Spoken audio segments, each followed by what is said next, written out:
Yeah, I also think that it's partly what I said about method, right? There's Mhm. been a very, very strong focus recently on the methodology of doing things, which is Yeah. great if you're producing a product or you're making a car or you have a production line or a factory or something. Um, so in that sense, you need a system. But humans, obviously humans are not robots. So there's something far more important than methodology and it's pedagogy methodology, right? There's something far more important than methodology. It's not going to uh it misses the point. You can tick all the boxes to be the greatest, most intelligent person in the world, and Yeah. you can crash your car or not be able to cook a meal, or there's so much more. There's so much deeper going on, and I think from a personal perspective, I think the world has entered a place of spiritual choice at this present moment where people um, the methodology takes people away from spirituality, and it's not that spirituality is everything, but there's more in the universe than what we can physically touch. Here's a thought for you. It's always the artists that save the world. The standardization of everything has killed the creativity. So that it's it every product must look the same, right? And therefore have the same value. And art is different. Art has different values to different people. And we're also told that we have to, here's another thing, we're also told that we have to appreciate everything, which is bullshit. Okay. You don't, because love and hate are two sides of the same thing. You can't hate something if you don't love it as well, because that's why you hate it. You hate it because you hate it because you want it to be better, right? Which is actually loving it. Yeah, it's the yin and the yang of everything. So yeah, it's the predictable and the unpredictable. It's the scheduled and the unscheduled.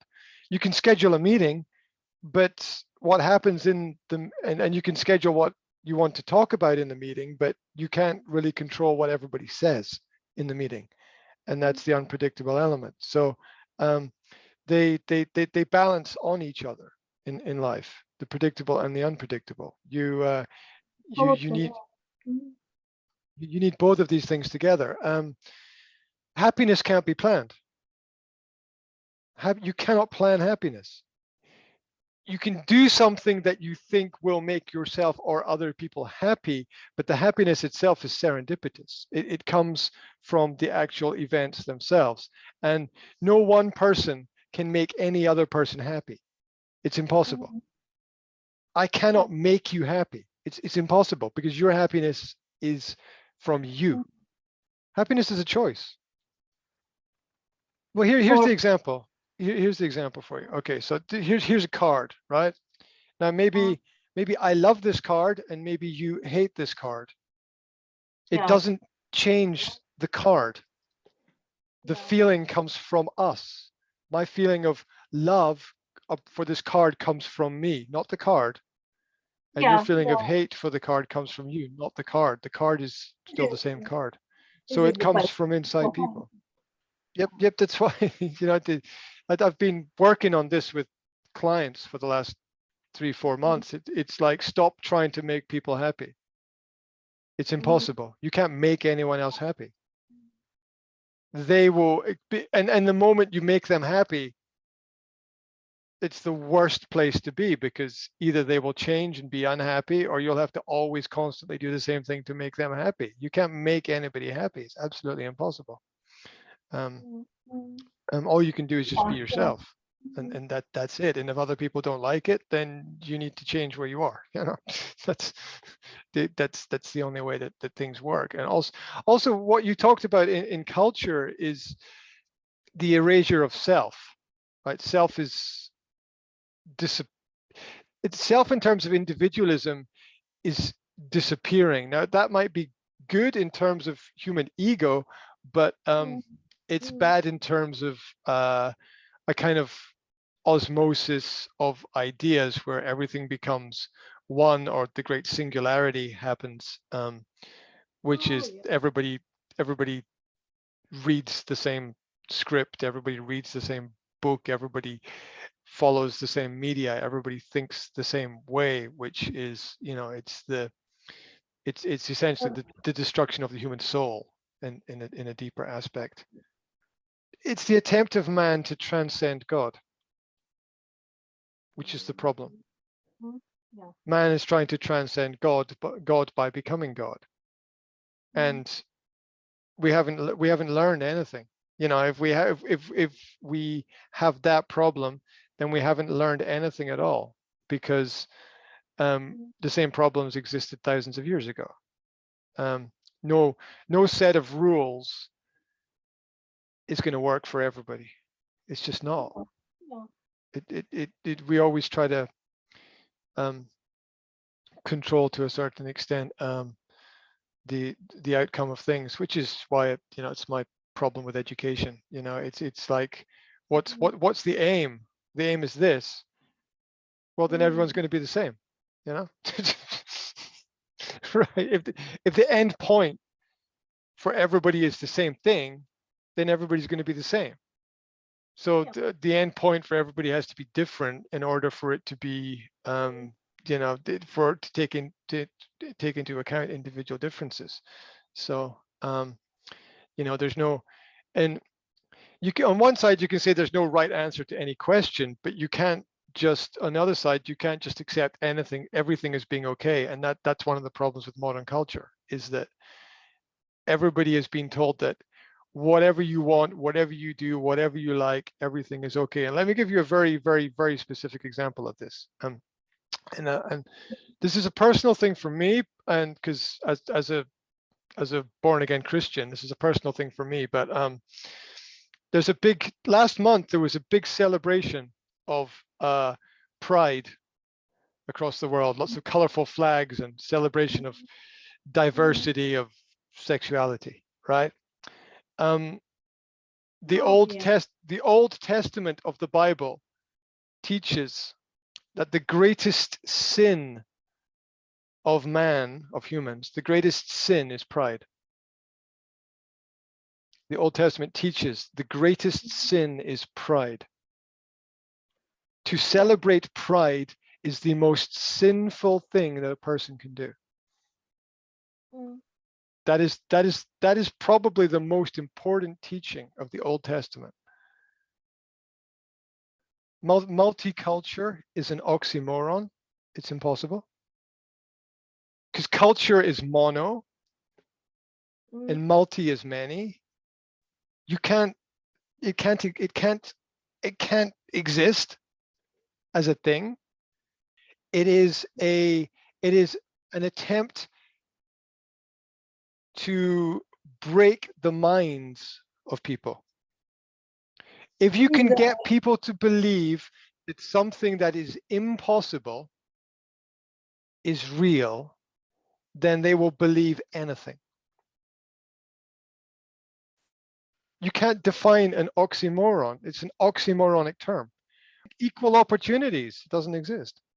It's impossible. It's an oxymoronic term. Equal means all the same. Opportunity means difference. These things cannot exist in reality. They can exist in our heads as ideas, but they can't exist in reality. Getting people from different cultures to communicate with each other is a natural human process. It doesn't need to be pushed or forced, Forced, yes. Education should be like a church, right? The door should always be open. Yeah, but you don't push people through the door, because that'll fail in the end. It's never right to do something wrong to get the result you want. It's never right to do something wrong to get something right. Mhm. And so all that can be done is that if you start to force people, then you end up with what happened to the American Indian culture. You know, you just destroy it because that was force. It wasn't anybody's choice to do. It's creating the environment, which is what, you know, my whole perspective on education is. You don't educate people, you create an environment, and then you put people in the environment, and then they learn from the environment, because everything is environmental. All habit comes from habitat. Yeah.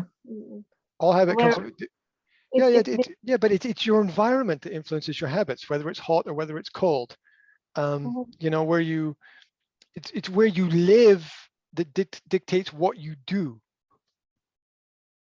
right? Mhm. Whether you live in the mountains or you live next to the sea, right? It's where you live that dictates what you do. Yeah. And as a result, the environment controls everything. It controls, which is, you know, environment controls your work. It controls every work that everybody does. It's all environmental. Yeah, because if you don't have it, you can't use it. And your building materials, artistic materials, it's all environmental. And that's the natural flow of things. Because when look, everything matters. You know, Mhm. right? There's nothing that doesn't. There's nothing happening that doesn't matter. It all matters, which is, you know, that's one of my Yes, coaching points to clients. They're like, well, this or this or this. I'm like, pick one thing, but it all matters. It's all important. Everything you do matters. It's all important. You know, everything you say, everywhere you go, everything you wear, everything you eat, it all matters. It's all important. Yes, yes. Everything. Influences. Because it Mhm. all adds up. You know, it's all micro little, you know, 1 + 1 + 1 + 1 + 1 over a long period of time is a big number. Mhm. So Yeah. you know, it's those little, you know, writing a book, you know, how'd you write a book? It's like, well, you know, page by page, you know, day by day. You write a page a day for 100 days, and at the end of 100 days, you have 100 pages and you have a book, right? I mean, it's Yeah. So this. habit and discipline. You said it earlier, just discipline matters, right? Discipline is very, very important. So And, it's. you know, that's a religious thing as well. You know, Jesus had Yes, 12 it's disciples, 12 men of discipline who tried to follow his example. based on discipline, yeah, and will. Yeah. And, Mhm.